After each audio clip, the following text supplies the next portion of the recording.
to my knowledge, we have an issue with mental health. Number one, mental health to include bullying, mental health awareness. We have issues with that as well as attendance. That's a big one. And how we're managing our conflicts. So when it comes to attendance, we know that our students are supposed to be in school to get their education. However, if they don't feel safe, supported, or heard, they're not going to learn and they're not going to thrive in their seats. Sometimes our schools are safe spaces for our children. So we want to make sure that we're creating environments where they feel safe and heard, seen, and supported. Another issue that I see with our schools is that our children are being expected to all be the same. They're individual and they're unique. Our kids respond and learn differently. Not every student is going to be the same learner. Not every high school graduate is going to be prepared for college. Some will go on to trade, some will enlist in the military. But it is our job to support them and identify what they would like to do and support them to being successful individuals once they get that diploma. Will there be more support involved in activities that include mental health and support? Absolutely. As a licensed clinical social worker and mental health advocate, I strongly believe that we need to have mental health supports beyond just utilizing our school counselors because they have a lot on their plate. Some schools, for example, Oscar Smith High School has a full-time counselor inside the school as well as some part-time submissions. We should be advocating for that. There is another organization called Virtual Peace of Mind. They are offered to our Chesapeake Public School students free of charge on the weekends and holidays. So as long as individuals are aware of these resources, we know that our mental is important and our students need to be mentally strong before they can finish out strong as educational scholars. We want them taken care of and thriving, and we also want them to know when they're not okay, and that talking about mental health is not a dirty word. It is not a bad thing. How can we best deal with the bullying issue, especially in elementary schools? Very good question. As a military and family life counselor embedded in in elementary schools, the counselors, they share information on, number one, what bullying is. Kids believe that bullying is somebody just being mean to them one time. No. It is when someone repeatedly does something to you that you do not like and you have already expressed that you do not like it. So we want to educate them first on what bullying is, what bullying is not, and they have been charged with not being bystanders. Because just seeing someone being bullied and feeling like I'm not saying it, so I'm not part of it, you are if you're witnessing it. So they're taught to be upstanders and speak up against bullying and let someone know, hey, that's not okay, and go alert an authority or a school teacher to say somebody is being taken advantage of or someone is in a situation where they need help. When it comes to bullying in elementary school, our kids have to learn how to deal with adversity. Someone not wanting to play with you is not bullying. Someone telling you no is not bullying.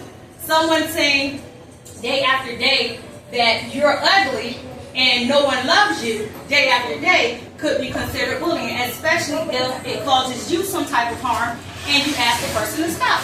So we have to do our job to educate and then also support and make sure that our kids know what they're supposed to be doing. Do you believe in limitations in the school libraries, as in some books could be considered too mature or too political? This is a great question also.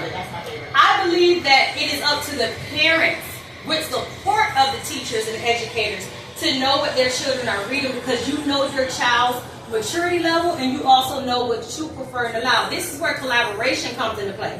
We don't want anyone making a unilateral decision. We want to collaborate. The teacher may say this book is an assignment and the child sees something that the same author has put out and it's in the same level and they want to pick up on that. But it again has to be the parent, the teacher, and the student and understanding that child's level of understanding, comprehension, and also the context in which that book or that media will be utilized. Is it to help the student or is it just for fun? We have to take all those things into consideration to ensure that children are properly informed and that they also can engage in reading what they enjoy and separating. Is this something that I can learn from? Is this something I'm reading for fun? Or is this something that's assigned to me? So I think we have to work together and collaborate to ensure that our kids are reading age-appropriate material and that they're also being protected from things that may not be in their best interest. What difference do you feel that you will make as a member of the Chesapeake School Board? Come on, friends, tell them. Well, to be honest, as a graduate of Chesapeake Public Schools, as a parent of students who are in Chesapeake Public Schools, having a son who has graduated from Chesapeake Public Schools, having worked in Chesapeake Public Schools, on top of being a mental health clinician, I feel that I am well equipped to be on Chesapeake School Board.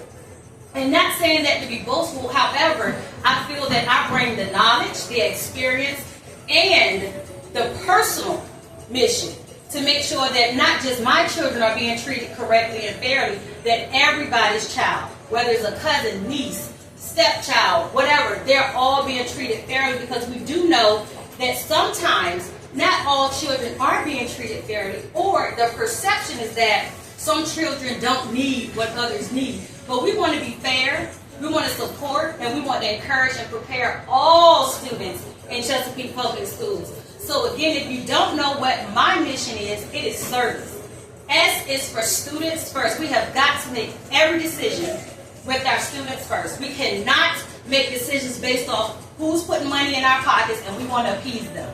Next is educator support. We have to support our teachers and educators in the building because they're doing the work day in and day out. And we have some phenomenal teachers who have a lot of expertise, but they're burning out and they're frustrated and they feel unheard. Next is responsible governance. When we're making decisions, we have to be transparent on why we're doing what we're doing, how it's going to affect everyone, and it should always have, again, students first. Next is SER, the voice for the community. As a social worker, I advocate for those who don't have a voice. I advocate for those who feel unheard. I have to speak up because that is what I'm here to do. If certain parts of our community don't know or aren't aware of things, I have to bring their needs to the board. I have to bring their needs to the front and say, hey, this is what our community is lacking. What can we do to partner with them to make it better? I is inclusive and safe schools. Not everyone is the same. All people learn differently. So we have to support them and meet them where they are. We don't want anybody to feel left out. And safe. Students should not come to school in fear of being bullied, in fear of being treated poorly, in fear of being discriminated against because they don't match a certain criteria of what is expected or what is the norm. C is for collaboration. We have to get back to our families, community partners, and the schools working together, not pointing fingers and saying, you're at fault, you're to blame, my way works best. We have to collaborate. Without collaboration, nothing is going to work to serve our kids. We need all hands on deck to make sure that these kids are well-rounded and well taken care of. And then we have excellence and equity.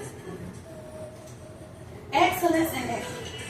Preparing those students, those different learners, those unique and brilliant scholars to do what they want to do with our support, as long as it's safe. We want them to be the best versions of themselves. It doesn't matter what they look like, where they worship, or how they learn. We have to support them. If a child wants to be an entrepreneur, let's set them up with some opportunities to do that. If a child wants to learn how to do hair or get a trade, let's make sure that we're setting them up for success. We have some money now and a new vocational center coming. Whoop, whoop. Come on. So we know that not every child is college bound. We have recruiters from the military in the buildings all the time. But what about those entrepreneurial skills, those technical trades? We have to get them prepared to be citizens who can continue to work in Chesapeake and live in Chesapeake. All right, so that is all I have for you all today. Thank you for coming. You all take care of yourselves and be well.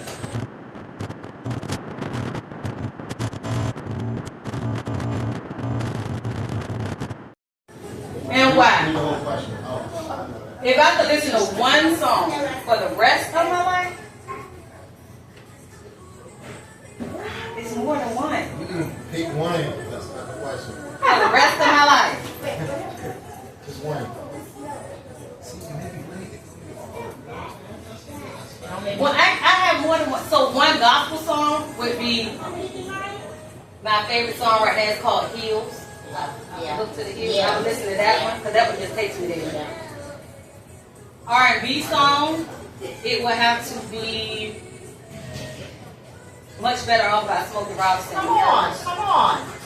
Rap song, Let Me Know by T.I. Rock, Teen Spirit by Nirvana. What other genre? I listen to all types. Reggae, it would have to be Della Move by Chronic. Reggae. Pop, if I had to choose a pop song, it would be, I don't know if it's pop. Well, Baby by Justin Bieber. That's considered pop to me. Country song would be. No, I like the. Well, it's not really country that Old Town Road. That's Rascal Flatts. You talking about the boy? Old Town Road. I know the song you're talking about. It was country. That's whole country. But he opened the door for all this. That's rap country.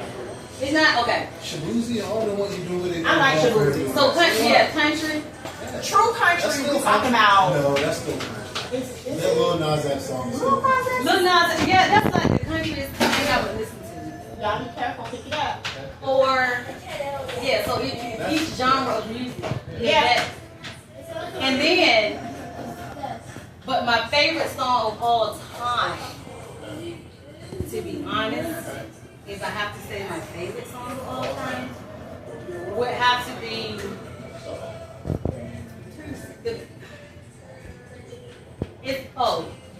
There She Goes by Baby. Come on.